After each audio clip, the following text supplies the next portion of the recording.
Listen attentively. It may feel like it's not working until it actually starts to work. And no better person to speak about this with than with the Malam Tafa. Malam Tafa is an innovator in the creative industry in the East, and he's been creating platforms for creatives to thrive and to connect and network, across campuses in the Southeast. And I'm having him on this call because I think the topic of consistency has been, very overused to a point where we think that even the word consistency is now very casual. As someone who has actually lived the reality of how consistency can actually change your life, it's an honor to have him here to speak to both me and to you who is watching. And I hope that you take something out from this video today. I'm sorry. Let me start that again. I was not recording. Thank you for being on the call with me. First off, I want to acknowledge you because you are someone who I really look up to in this industry, and your from grass to grace story is one that is really inspiring. So I called you today so that I can learn a thing or two from you, and also the people from my community can. Could you share why you stuck to your passion even when things did not feel clear? For me, I didn't stick with it because it was clear. Mm. I didn't stick with it because it was clear. I stuck with it because it was the only thing that felt real to me. You feel me? Yeah. No, you know when you come from a place where you literally have nothing, you don't have the luxury of waiting for clarity or Yeah. even perfect plans. Sure. I think what kept me going was, I think I'm this kind of dude that move with instinct, hunger, and belief. For me, I don't think I fully understood from the start what I was even venturing into or what I was doing. But the most important thing was that I saw what it could become, especially in the East here where there was a gap. I mean, Yes. the industry is untapped. You feel me? Yes. So for me, it was never about having everything figured out. It was about refusing to go back to where I started from. My life is quite unscripted. I just keep moving, even with little knowledge, and then I learn in the process as well. Say, let's say we're just starting out again, and I'm supposed to take something from the first thing that you said. I should go home with. I have to see what I'm doing like it's the only real thing until it actually starts to make sense. So it's not about clarity. It's not about having things figured out yet. It's just about starting anyway and learning in the process. Yes, yes. There's a time when I was still in school, I had this whole ideas, but I didn't know how to put it out.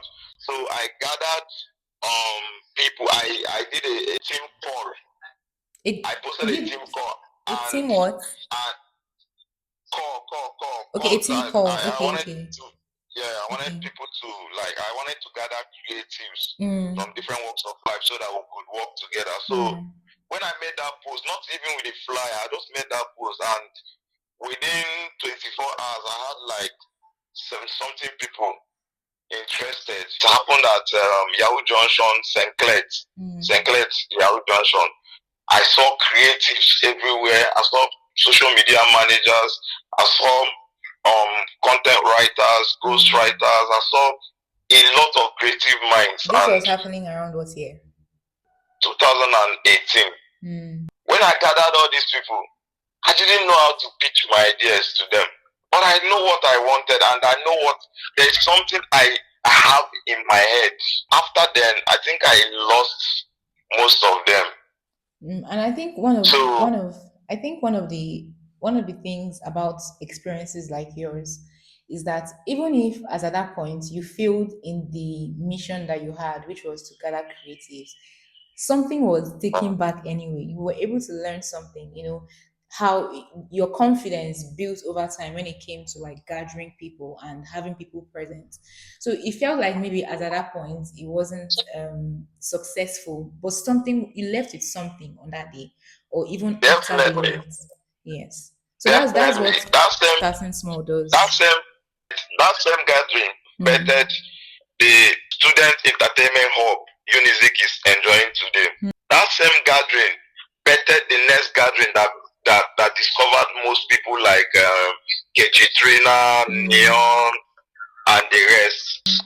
Thank you for sharing that. Really appreciate it.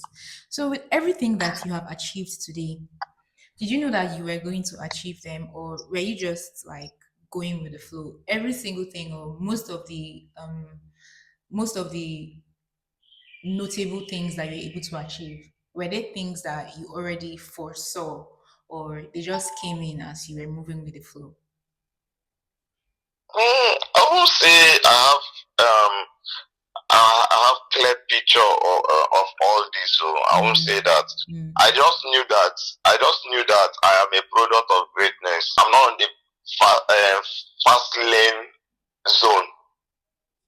Really? I'm this kind of I move slowly. At the end of the day, I'm still going to arrive, and when I do, I arrive correct. I think that's what growth is. You know, most people think that growth is about just arriving. Growth is about showing that, oh, I've arrived and I'm successful. Meanwhile, growth is a very slow, painstakingly slow process that people actually underestimate. But Exactly. the small actions over time, over a long period of time, is what produce success. Lastly, do you have any specific lesson or story that you want to share as a word of encouragement to both me and my community? You see, there was a time I had no place to stay. Malam Tafa. I was just squatting around the campus. I came in from the north and with just one bag like that. And that bag, do you know this stuff that they used to put suit inside? Yes. Yeah, that was a bag I used. Now that bag, I pour everything when I get all my clothes and my boots. I started in Thameside, close to Father Arazu Street, Annabelle Hotel Street. Yes, then I came to Ifite. I was staying in Yahoo. I was squatting in Yahoo. After some time, my guy told me that his brother is coming around, that I should leave. I went back to Thameside. I was staying, and all of a sudden, one of my guy, Humble called me. I met Humble. I could remember the day I met Humble. His father brought him to school and said he shouldn't associate with these Igbo dudes. But then the guy actually liked me in the process. If he cook, he would just call me. I'll come and eat. And now I was doing sales boy at them sites. That is Frances Plaza. Humble now called me. I said I should come. Let's stay together. So that's how he came to Thameside that night. So we packed everything I had, and everything I had then didn't even fill up that same bag I'm telling you now. So I moved down to Ifite, and that's when I came to Nnabugu. Nnabugu is that old lodge close to Feruz. When I came to that place, it was hell for me. To even go to school was a problem because the sun is too much, man. You don't even have common transport. You never chop, you won't go school. It was a whole lot for me, and at the end of the month, you just get 3,000 naira. That my guy later moved on. He moved out, so I couldn't pay for rent. The caretaker came and locked the door. I was sleeping at what's it called? At the common room. Me and I carry net, mosquito net, and cover that open this thing. And now started sleeping. Yeah, so one day, late pilot, may he so rest in peace, caretaker then. So he was moving around in the night, and it was raining that day. So he was moving around, checking the lodge, as anti-god now. He now pointed torch at me. It was like, look at what you are doing to yourself. Your parents will give you money to pay rent. You go chop them. Now you are sleeping outside under this cold weather. I told him that nobody gave me any house rent. He now said that I should bring my statement of account. That's how he checked the statement of account. For 3 years, 3 years, the money wasn't up to 70,000. I think the rent was 32,000 that time. He was now shocked, very, very shocked. He now handed me my phone and said I should follow him. I followed him, went downstairs to his room. He now went and took that key and gave it to me, to that room, and said I shouldn't bother paying rent again, that I should just pay NEPA bill. That is how I didn't pay rent for like 2 years. Then within that 2 years, I was already doing MC. I was hosting Unizik Bonfire Night. I was doing some small jobs. They were paying me 3,000, 2,000, 1,000. Highest was 5,000 then. How I started paying rent, started looking good, is a mystery. It's something I feel like I can't figure it out, because at some point in my life, I couldn't go to class because I didn't even have good clothes to wear. Throughout the whole year or session, I feel not even go class reach like 10 times. Then again, the industry wasn't that easy to penetrate because there was monopoly. So I told myself that I was going to change the narrative, which is what I did. Yes. Today you see entertainers in Oka, they are doing shows anyhow. They are hosting shows, they are hosting activities. When I was in the industry, you dare not host a show. Who gave you the permission to host a show? You have to go and take permission from the bosses. They are the ones to give you dates. That is if at all you can be able to meet the standard. And I know where I'm coming from, and I know the kind of person I am. So when I had the access to start hosting Bonfire Night, I started getting very popular, even without being on their platform. See, I didn't even know how the transformation happened. I just saw that, bro, I didn't stop. I have this statement I used to make: consistency over speed. And how the change comes is what I cannot explain. It's beyond my explanation. This Malam Tafa you see today, how I was made mayor of Palmside, I don't know. And in the process, I saw that the revolution was taking place without me knowing.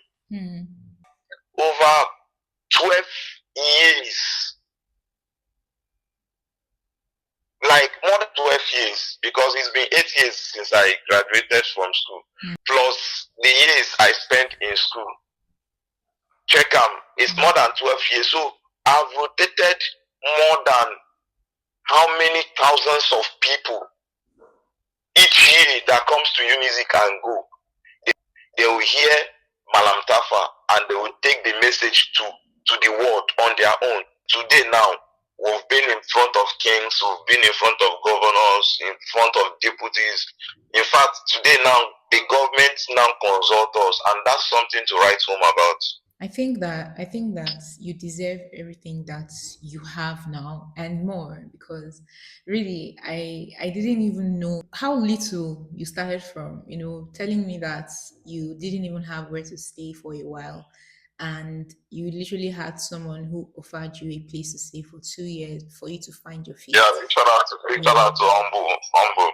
So it's really something that has inspired me right now, and I hope that it also inspires the people who are listening to this. Thank you so much for your time, and hopefully we'll meet again in person and I get to really hear your story, like the other parts that you've not talked about. But for now, let's just end it here and say bye. Thank you for your time once again. Yeah, big shout out to you, Pressure. Bye. Yeah, have a nice time. I hope you're able to get something wonderful from today's call. I did. I learned that consistency will always pay, and having in mind that going in without even having the clarity and learning in the process will actually take you further than just sitting back and waiting for clarity to just fall on your lap. Clarity is in the process. And that's all for today. I'll see you tomorrow. Bye.